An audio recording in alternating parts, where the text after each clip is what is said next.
அன்பார்ந்த மாணவர்களுக்கு வணக்கம். அஸ்ஸலாமு அலைக்கும் வரஹ்மத்துல்லாஹி வபரகாத்துஹு. தரம் 10, 11 மாணவர்களுக்கான கல்வி நடவடிக்கைகளை நாங்கள் இந்த ஈஸி மெத்தட் எஜுகேஷன் சேனலினூடாக உங்களுக்கு வழங்கி கொண்டிருக்கின்றோம். சென்ற வகுப்பில் மாணவர்களுக்கு ஒரு இருபடி சமன்பாடு எவ்வாறு தீர்ப்பது, குறியீட்டு வடிவம், அதே போல் ஒரு வசன நடையான இருபடி சமன்பாடுகளை எவ்வாறு தீர்ப்பது என்பதை தரம் 10 மாணவர்கள் எவ்வாறு தீர்த்து கொள்ள வேண்டும் என்பதை நாங்கள் சரியாக பார்த்தோம். தரம் 10 மாணவர்களுக்குரிய அந்த இருபடி சமன்பாடு ஓலவல் மாணவர்களுக்கும் காரணிப்படுத்தல் முறை மூலம் இருபடி சமன்பாடுகளை தீர்த்தல் என்பதற்கு பொருந்தும். அதை நாங்கள் உங்களுக்கு சொல்லி தந்திருக்கின்றோம். இப்போது ஒரு ஓலவல் பரீட்சை என்பது 10ஆம் ஆண்டுக்கும் ஓலவலுக்கும் ஒரே பரீட்சை தான்.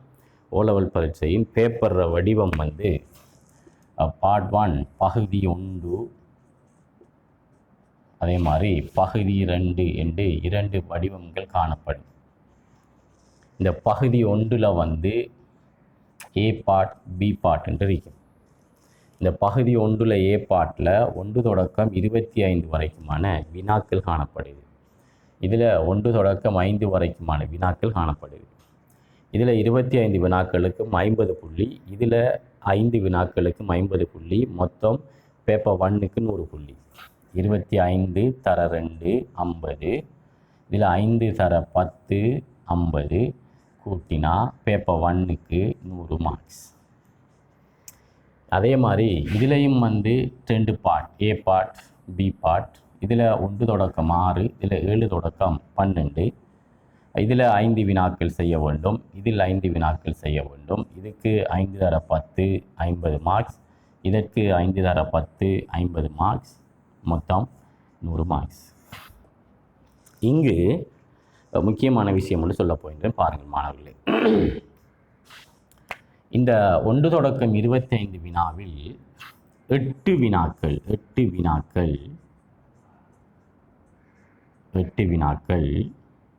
கேத்திர கணித வினாக்கள்.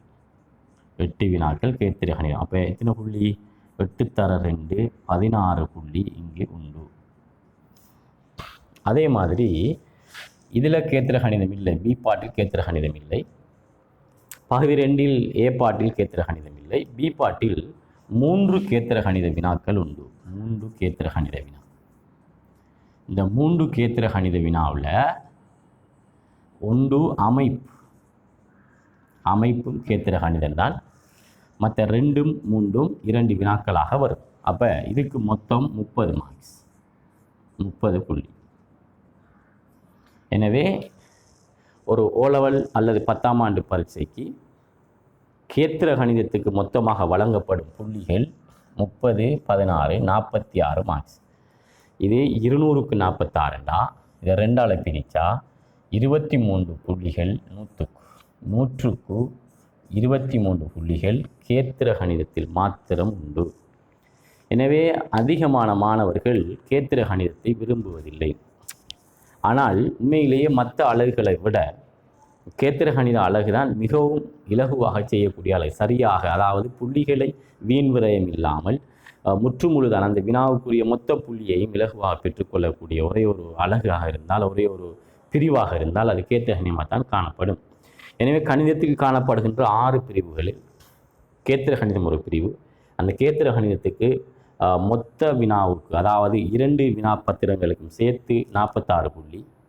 அதை 2ஆக பிரித்து 100க்கு கணிக்கும் போது 23 புள்ளி. 100க்கு 23 விதமான மார்க்ஸ், 23 புள்ளிகள் இந்த கேத்திர கணிதத்தில் காணப்படும்.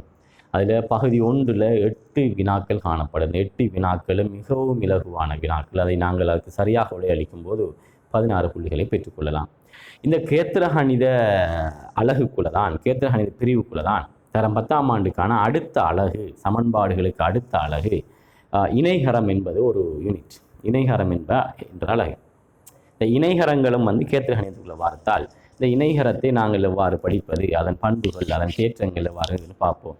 மாணவர்களை விருப்பத்தோடு, கேத்திர கணிதம் என்பது ஒரு மலை அல்ல, ஒரு சிறிய விஷயம், அதை இலகுவாக விளங்கலாம் என்ற விருப்பத்தோடு இந்த சேனலை நீங்கள் பாருங்கள். உங்களுக்கு மற்ற பிரிவுகளை விட, மற்ற கேத்திர கணிதம், மற்ற கணித அலகுகளை விட இந்த கேத்திர கணித அழகு உங்களுக்கு மிகவும் விருப்பமாக இருக்கும் இன்ஷா அல்லாஹ். இதைத்தான் நீங்கள் பரீட்சையில் அதிகமாக தேடி செய்யக்கூடிய அளவுக்கு இருக்கும். விருப்பத்தோடு கற்றுப்பாருங்கள் இன்ஷா அல்லாஹ். இந்த சேனலை பார்ப்பவர்கள் தொடர்ந்து சப்ஸ்கிரைபர்ஸ் ஆகிறீங்கள், சப்ஸ்கிரைப் பண்ணுங்கள். பண்ணும்போது தான் நாங்கள் எடுத்து போடப்படுகிற அனைத்து வீடியோக்களையும் நீங்கள் பார்க்கக்கூடியதாக இருக்கும். எனவே பார்க்கக்கூடிய மாணவர்கள் இன்னும் உங்களுக்கு தெரிந்த மாணவர்களுக்கு எத்தி வைங்க தகவல்களை எத்தி வைத்து இந்த சேனலை கட்டாயம் நீங்கள் சப்ஸ்கிரைப் பண்ணிக்கொள்ளுங்கள். பண்ணும்போது இன்னும் மேலதிகமான தகவலை நீங்கள் பெற்றுக்கொள்ள முடியும். அதே நேரம் ஒவ்வொரு வீடியோக்களையும் பார்க்கும்போது உங்களுடைய கமெண்ட்ஸ்களை கட்டாயம் பதிவிடுங்கள். அது எங்களது முன்னேற்றத்துக்கு ஒரு உந்து சக்தியாக காணப்படும் என்று நான் சொல்கின்றேன். சரி மாணவர்கள், நாங்கள் தற்போது இந்த இணைகரம் சம்பந்தமாக தற்போது உங்களுக்கு நாங்கள் சில விளக்கங்களை தருவோம்.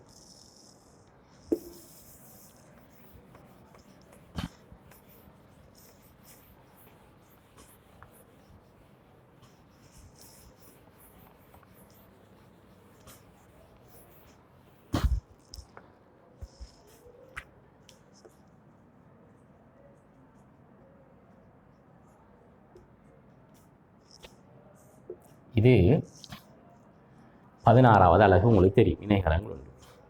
முதலாவது மாணவர்களே, இணைகரம் என்றால் என்ன என்று நாங்கள் அறிந்து கொள்ள வேண்டும். இணைகரம் என்பதற்கான வரைவிலக்கணம் என்ன? நாங்கள் தரம் 6இல் நாட்பக்கள் என்றால் என்ன என்று படித்திருக்கின்றோம். தரம் 6இல் என்ன? 4 நேர்கோட்டு துண்டங்களால் அடைக்கப்பட்ட தளவுரு நாட்பக்கள் என்று படித்திருக்கின்றோம். பிறகு 7, 8ஆம் ஆண்டில் 6ஆம் ஆண்டிலே இணைகரம் என்றால் என்ன என்று படித்திருக்கின்றோம். ஆனால் இணைகரத்திற்கு வரைவிலக்கணம் படிக்கவில்லை. இங்கு இணைகரம் என்றால் இப்போ உதாரணத்துக்கு இது ஒரு நாட்பக்கள், இந்த நாட்பக்கள் எப்போ இணைகரமாகும் என்றால், எப்போ இணைகரத்தை பூர்த்தி செய்யும் என்றால், ஒரு நாட்பக்களுக்கு 2 சோடி எதிர்ப்பக்கங்கள் உண்டு. நல்லா வழங்கணும். ஒரு நாட்பக்களுக்கு 2 சோடி எதிர்ப்பக்கங்கள் உண்டு. இது ஒரு சோடி, இது ஒரு சோடி. இந்த 2 சோடி எதிர்ப்பக்கங்களும் ஒன்றுக்கொன்று சமாந்தரமாக காணப்பட்டால் அந்த நாட்பக்கள் இணைகரம் என அழைக்கப்படும்.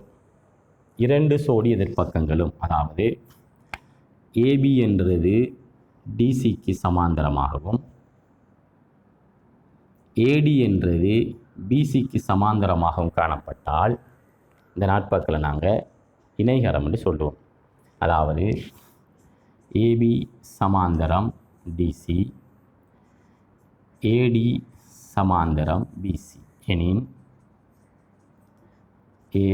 ஏபிசிடி ஓர் இணைகரம் ஆகும்.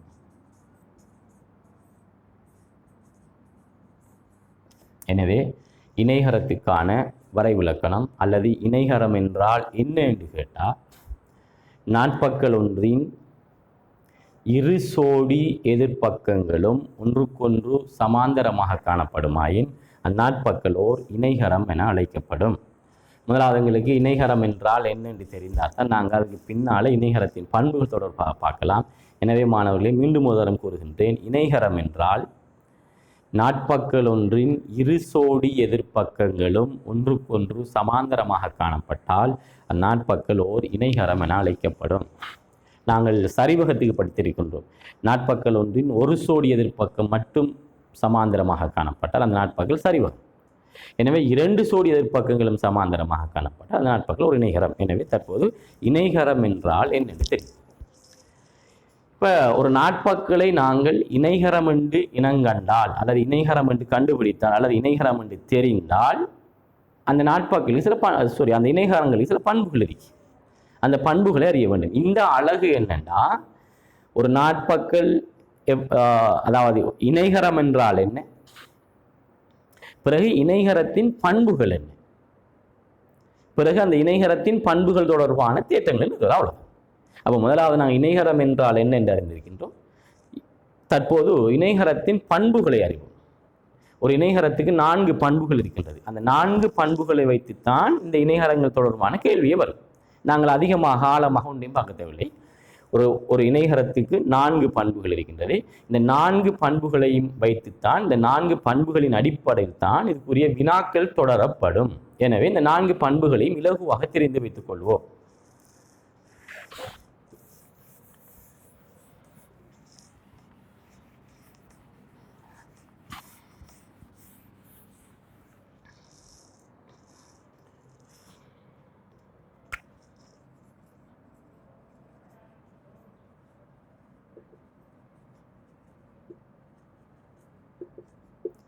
ரைட். ஒரு இணைகரத்தில் பண்பை பார்க்க போகிறோம்.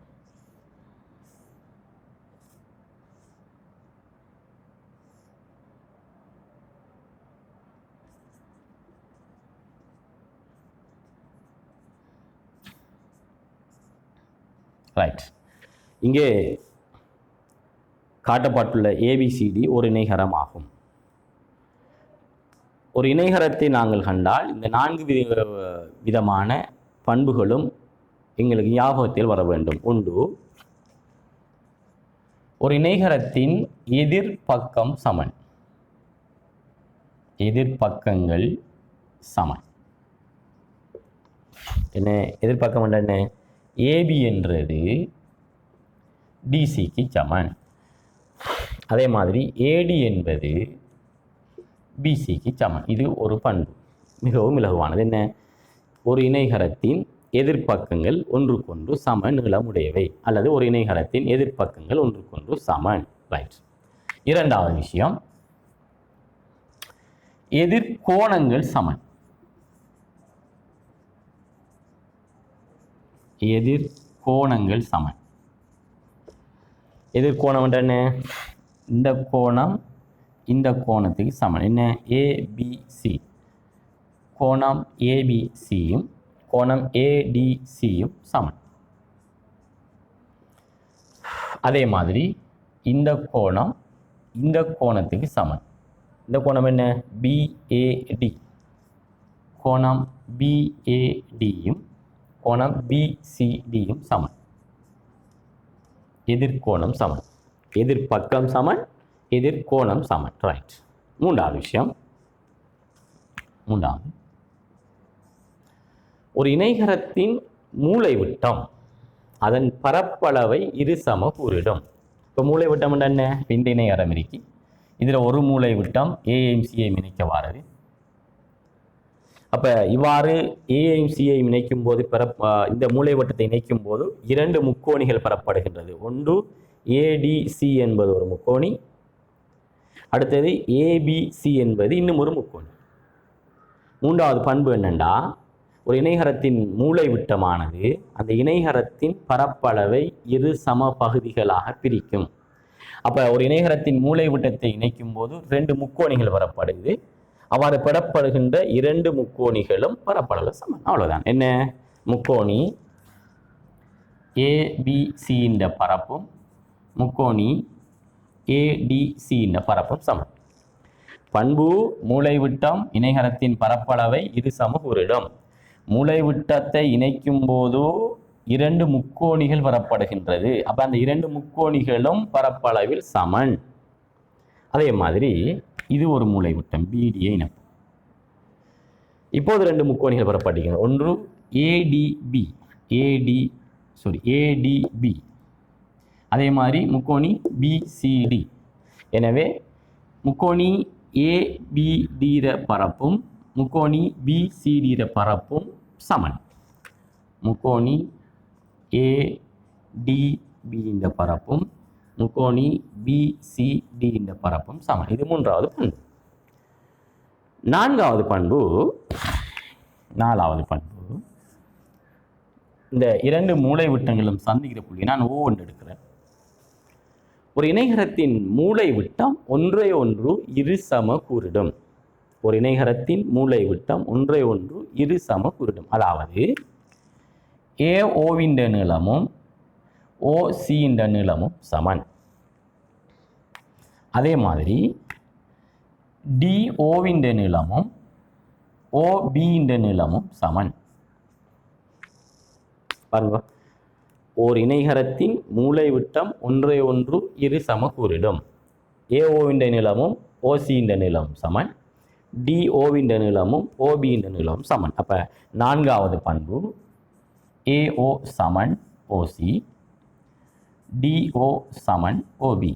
இது 4 தான் ஒரு இணைகரத்தின் பண்புகள்.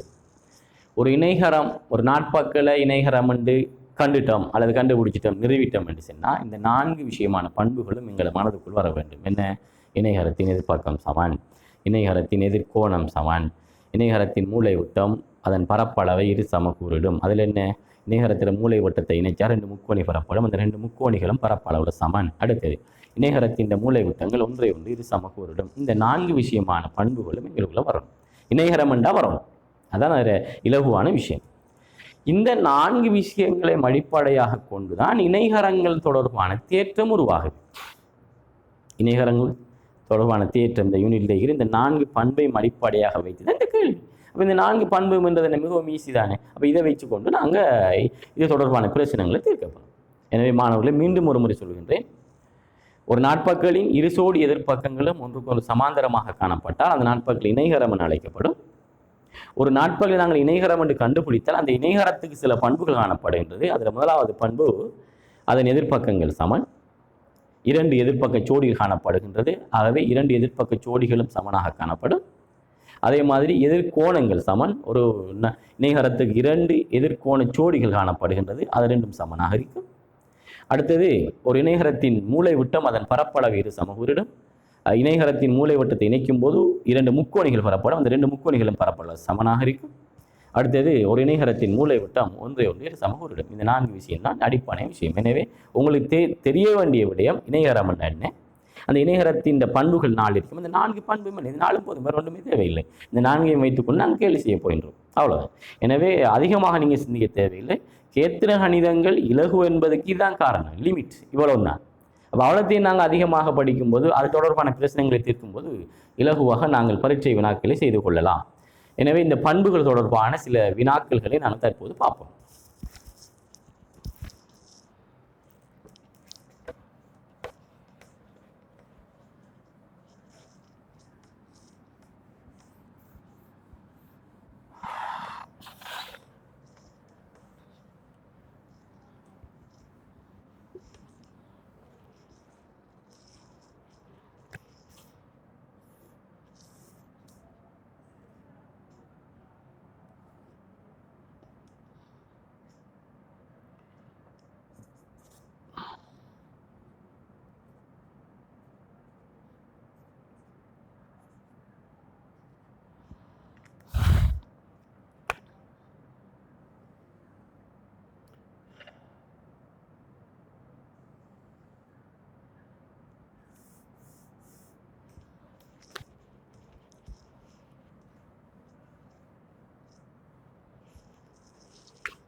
ரைட் மாணவர்களே, இப்போது பாருங்கள். ஏபிசிடி என்பது ஒரு இணைகரம். இந்த இணைகரத்தில் டிபி என்னும் மூலை விட்டம் இணைக்கப்பட்டுள்ளது. சில தரவுகள் தந்திருக்கிறார்கள். ஒன்று டிசிர நீளம் தந்திருக்கிறார்கள் 8 சென்டிமீட்டர், பிசிர நீளம் தந்திருக்கிறார்கள் 6 சென்டிமீட்டர், கோணம் ஏபிடிர பெருமானம் 40 பாகை, கோணம் ஏடிபிர பெருமானம் 55 பாகை. இது தரவு. கேள்வி வினாக்களை பார்ப்போம். ஒன்று, இணைகரம் ஏபிசிடியில் ஒன்று ஏபியின் நீளம் யார்? ஏபியின் நீளம். 2 ஏடியின் நீளம். 3 கோணம் பிஏடியின் பெறுமதி பிஏடி. 4 கோணம் பிசிடி பெருமானம். 5 கோணம் ஏபிசி பெருமானம். 6 கோணம் ஏடிசி பெருமானம். காண்க. ரைட், இப்படி ஒரு வினா வந்திருக்கின்றது. இப்போது நாங்கள் படித்திருக்கின்றோம் இணைகரம் என்றால் அதுக்கு 4 பண்புகள் இருக்கின்றது. அந்த 4 பண்புகளையும் வைத்து நாங்கள் கேள்வியை செய்யலாம். ஆனால் நான் உங்களுக்கு ஒரு இலகுவான வழி ஒன்றை செல்கின்றேன், இதை கடைப்பிடித்து பாருங்கள். ஜியோமெட்ரியை பொறுத்த மட்டும் எந்த கேத்திர கணித கேள்வியாக இருந்தாலும் ஒரு இலகுவான வழி. கேத்திர கணிதத்துக்கு உருக்கள் தந்தால் அந்த உருக்களில் அங்கே தரப்படுகின்ற அனைத்து தரவுகளையும் படத்தில் குறியுங்க. முதலாவது விஷயம், அனைத்து தரவுகளையும் படத்தில் குறியுங்க. அந்த தரவின் மூலமும் தந்திருக்கின்ற உருவின் மூலமும் நாங்கள் என்ன தரவுகளை பெறலாம், நாங்கள் என்ன மேலதிகமான விடயங்களை பெறலாம் என்பதையும் படத்தில் குறியுங்கள். அவ்வாறு குறித்து முடித்தால் கேட்கப்படுகின்ற கேள்விகளுக்கான விடைகள் நேரடியாக படத்தில் காணப்படும். எனவே நாங்கள் பார்த்து விடை எழுகின்ற வேலை மட்டும்தான் எங்களுக்கு மிஞ்சும். மீண்டும் ஒரு முறை கூறுகின்றேன், கேத்திர கணித கேள்விகள் செய்யும் போது கேத்திர கணித உருக்கள் தரப்பட்டால் அல்லது உருக்கள் வரைய சொன்னால் அந்த உருவை வரைந்து தரப்படுகின்ற அனைத்து தரவுகளையும் அந்த உருவில் குறியுங்கள், படத்தில் குறியுங்கள். நீங்கள் குறிக்கப்பட்ட தரவின் மூலமும் படத்தின் மூலம் நீங்கள் பெறுகின்ற ஏற்கனவே கற்ற விடயங்களை வைத்து நீங்கள் பெறுகின்ற மேலதிகமான தகவல்களையும் தரவுகளையும் அந்த படத்தில் குறியுங்கள். அவ்வாறு குறித்து முடித்தால் கேட்கப்படுகின்ற கேள்விகளுக்கான விடை உங்களது படத்தில் கண்முன்னே இருக்கும், நீங்கள் பார்த்து எழுத வேண்டிய மட்டும்தான். அவ்வாறு நாங்கள் இதை எவ்வாறு செய்வதென்னு பார்ப்போம். இப்போ நான் கேள்விகளை வாசிக்கவில்லை, கேள்வியின் அறிக்கை அப்படி இருக்கட்டும். இது ஒரு இணைகரம், இணைகரத்தின் பண்பு படித்திருக்கின்றேன். இந்த பண்புகள் தொடர்பான கேள்விதான் இங்கே வந்திருக்கின்றது. அப்போ நான் இந்த இணைகரத்தின் தொடர்பான நான் கற்ற விடயங்களை வைத்து இந்த படத்தில் என்ன மேலும் குறிக்கலாம் என்று பார்ப்போம். ரைட், ஏபிசிடி ஒரு இணைகரமா? எனக்கு தெரியும் என்ன, இணைகரத்தின் எதிர்பக்கங்கள் சமன். ஏபி டிசிக்கு சமன். டிசி நீளம் தந்திக்கிறாங்க 8 சென்டிமீட்டர். ஆகவே ஏபி 8 சென்டிமீட்டர். பிறகு பிசி நீளம் தந்திக்கிறாங்க, பிசி ஏடிக்கு சமன். BC 6 centimetre. ஆகவே ஏடியும் 6 சென்டிமீட்டர். பிறகு இந்த கோடும் சமாந்தரம். இந்த இரு சமாந்தர கோடுகளை ஒரு குறுக்கோடி வெட்டும் போது உண்டாகும் ஒத்த கோணங்கள் சமன், ஒன்று விட்ட கோணங்கள் சமன். நேயக்கோணச்சோடியின் கூட்டுத்தொகை 180 பாகை என்று தரம் 9 படித்திருக்கின்றோம். அதை ஞாபகப்படுத்துவது என்ன? இரண்டு நேர்கோடுகளை, இரண்டு சமாந்தர நேர்கோடுகளில் ஒரு குறுக்கோடி வெட்டும் போது ஒன்று விட்ட கோண வடிவம் பார்ப்பது ஒரு Z வடிவம். பாருங்க, இந்த இரண்டு கோணங்களும் ஒன்று விட்ட கோணங்களாக இருக்கும். பாருங்க, இதுவும் சமாந்தரம். இது ஒரு Z வடிவத்தில் இருக்கி நரி பாருங்க. அப்ப இந்த கோணமும் சமன். இது 40ண்டா இவரும் 40 போடுவோம். அதே மாதிரி இது ரெண்டும் சமாந்தரம், இது குறுக்கோடி. அப்ப இது ஒரு Z வடிவம். இந்த கோணமும் சமன். இது 55ண்டா இது 55. ரைட், அடுத்து இன்னும் ஒரு விஷயம் படித்திருக்கிறோம். 4, 8, 9 முக்கோணி ஒன்றின் அகக்கோணங்களின் கூட்டுத்தொகை 180 பாகை. ABD ஒரு முக்கோணி. இந்த முக்கோணியில் 2 கோணம் தரப்பட்டிருக்கின்றது. மூன்றாவது கோணத்தை இலகுவாக காணலாம். 40ம் 55ம் 95. 3 கோணத்தையும் கூட்ட வாரது 180. ஆகவே 180லிருந்து 40ஐயும் 95ஐயும் 55ஐயும் கூட்டினா 95 கழித்தால் 85 பாகை. ஆகவே இந்த கோணம் 85. இது 85ண்டா இதுவும் 85. என்ன காரணம்? இணைகரத்தின் எதிர்கோணங்கள் சமன்.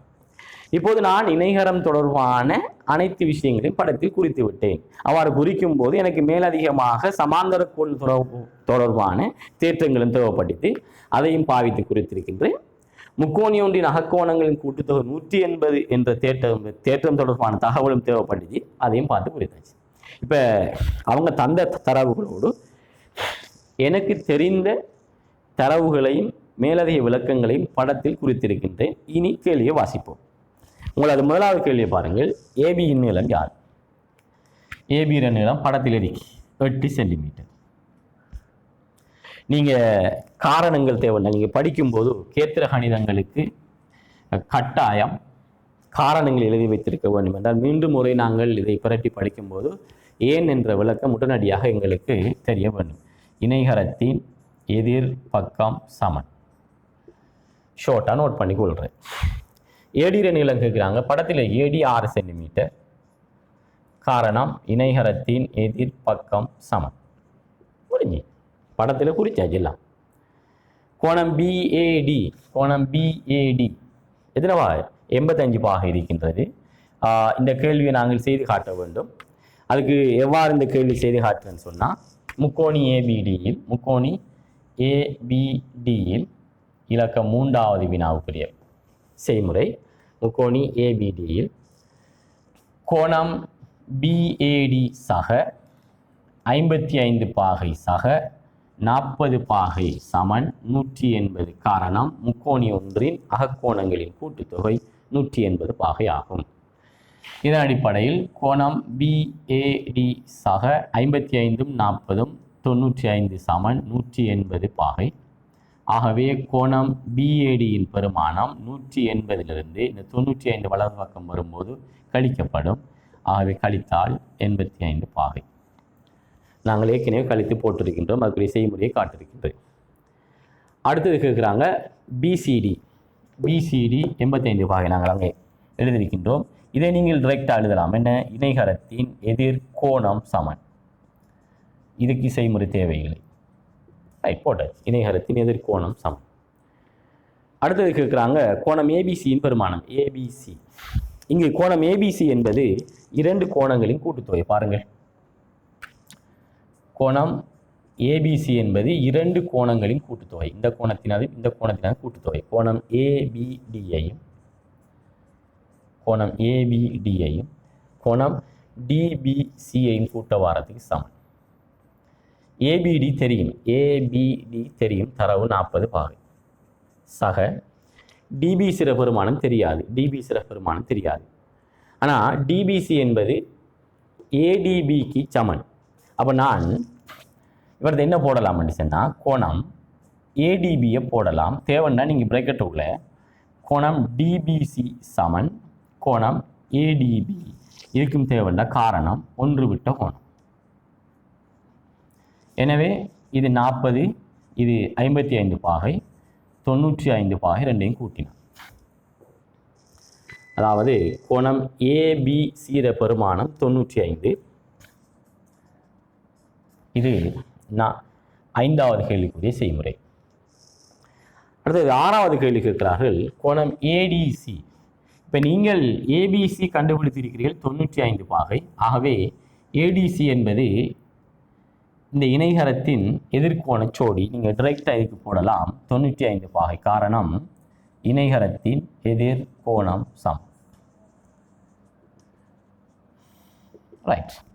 இப்போது நாங்கள் படித்த 4 பண்புகளை வைத்துக்கொண்டு சில வினாக்கள் அங்கே வந்திருக்கின்றன. நாங்கள் அதை செய்து முடித்திருக்கின்றோம். இவ்வளவு தான் ஒரு இணைகரம் தொடர்பான இணைகரத்தின் பண்புகள் தொடர்பான சில விஷயங்கள். எனவே இணையரத்தின் பண்புகள் தொடர்பாக கேள்வி வருதுன்னா இந்த இவ்வளவு கேள்வி தான் கேட்கலாம். எதிர்பக்கம், எதிர்கோணம், அடுத்தது முக்கோணி ஒன்றின் அகக்கோணங்களின் கூட்டுத்தொகை, அடுத்து பரப்பத்தந்து விடை கேட்கலாம். உதாரணத்துக்கு இணைகரம் ஏபிசிடியின் பரப்பளவு 100 சென்டிமீட்டர் வர்க்கம் எனின் முக்கோணி ஏபிடியின் பரப்பு யாது என்று கேட்டால் என்ன விட? மொத்த பரப்பை 2 பிரிக்கணும். மொத்த பரப்பு 100 சென்டிமீட்டர் வர்க்கம் என்றால் இந்த முக்கோணியில் பரப்பும் சமன். இதில் பரப்பு 50 சென்டிமீட்டர் வரைக்கும். எனவே இதுதான் இங்கே கேட்கக்கூடிய வினாக்கள். இதெல்லாம் மிகவும் இலகுவானது. எனவே நாங்கள் இங்கே பயன்படுத்திய தேற்றங்கள் ஒன்று இணைகர தேற்றம், அடுத்தது சமாந்தர பக்கங்களுக்கு குறுக்கே சமாந்தர நேர்கோடுகளுக்கு குறுக்கே ஒரு குறுக்கோடி ஓடும்போது உண்டாகின்ற கோணங்கள் பற்றிய தேற்றம், அடுத்தது முக்கோணி ஒன்றின் அகக்கோணங்களின் கூட்டுத்தொகை பற்றிய தேற்றம். இதெல்லாம் நாங்கள் ஏற்கனவே படித்த விஷயங்கள். எனவே இவ்வாறான சிறிய இலகுவான தேற்றங்கள் தான் எங்களுக்கு அநேகமான பரீட்சைக்கு வரும். மாணவர்களே, கேத்திரகணியம் என்பது மிகவும் இலகுவான அழகு. நாங்கள் அதிகமான புள்ளிகளை பெற்றுக்கொள்ளக்கூடிய அழகு. அதாவது அந்த வினாவுக்குரிய புள்ளிகளை வீண் விரயமில்லை, பகுதி மார்க்ஸ்கள் இல்லாமல் மொத்த புள்ளிகளையும் பெறக்கூடிய அழகு. எனவே விருப்பத்தோடு கற்று பாருங்கள். இந்த அழகு உங்களுக்கு மிகவும் விருப்பமான அழகுகளாக காணப்படும் இன்ஷா அல்லாஹ். இது தொடர்பான மேலதிகமான வினாக்கள், இது தொடர்பான மேலதிகமான விளக்கங்கள், ஒவ்வொரு வினாவையும் அங்கு தரப்படுகின்ற ஒவ்வொரு வினாவை எவ்வாறு செய்வது என்பது இன்ஷா அல்லாஹ் அடுத்த வகுப்பின் ஊடாக உங்களுக்கு நான் இதை உங்களுக்கு விளங்கப்படுத்துவதாக காத்து கொண்டிருக்கின்றேன். முதலில் இன்று நாங்கள் கற்ற விடயங்களை வைத்து நீங்கள் அந்த பிரச்சனைகளை செய்து பாருங்கள். உங்களது புத்தகத்திலே இணைகரங்கள் 1 யூனிட் 16 இணைகரங்களின் பண்புகள் தொடர்பான அதிகமான பிரச்சனைகள் அங்கே காணப்படுகின்றது. நாங்கள் இன்று கற்றுக்கொண்ட விடயங்களை வைத்து அந்த பிரச்சனைகளை நீங்கள் தீர்த்து பாருங்கள், எழுதி கொள்ளுங்கள். விடை வருகின்றதா இல்லையாண்டு நீங்கள் அந்த கேள்விகளை செய்யும்போது உங்களுக்கு சில வித்தியாசமான செய்முறைகள் அல்லது வித்தியாசமான ஐடியாக்கள் அல்லது எதிர்மறையான வினாக்கள் உங்களுக்கு தோன்றும். எனவே நான் பிறகு அந்த வினாக்களை உங்களுக்கு ஒவ்வொன்றாக விளங்கப்படுத்தும் போது அது மிகவும் தெளிவாக காணப்படும். நாங்கள் விளங்கப்படுத்தும் போது நீங்கள் பார்த்தெழுவதை விட நீங்கள் வினாக்களை செய்து சில செய்ய முடியாத வினாக்களுக்கு பிரச்சனைகள் வரும்போது அந்த பிரச்சனைக்கு என்ன தீர்வு என்று நாங்கள் உங்களுக்கு விளங்கப்படுத்தும் போது அது நன்றாக தெளிவாக 100% விளங்கக்கூடிய அளவுக்கு இருக்கும். எனவே நீங்கள் செய்ய வேண்டிய வேலை என்னவென்றால் மாணவர்களே, இணைகரங்களின் பண்புகள் தொடர்பான பிரச்சனைகளை மட்டும் தீர்த்து பாருங்கள். அந்த புத்தகத்தில் இருக்கிற அனைத்து வினாக்களையும் செய்து பாருங்கள். அது இலகுவான வினாக்களாக காணப்படுகின்றது. எனவே அதை செய்து கொண்டு வாருங்கள். இன்ஷா அல்லாஹ் அடுத்த வகுப்பறையில் உங்களுக்கு இந்த இணைகரங்களின் பண்புகள் தொடர்பான அந்த பிரச்சனைகள் ஒவ்வொன்றையும் நான் உங்களுக்கு இலகுவாக தீர்த்து அல்லது விளங்கப்படுத்தி நீங்கள் விளங்கக்கூடிய வகையில் இன்ஷா அல்லாஹ் நான் அதை உங்களுக்கு விளங்கப்படுத்துகின்றேன். இன்றோடு இந்த வகுப்பறை நாங்கள் முடித்துக்கொள்வோம். நன்றி, வணக்கம்.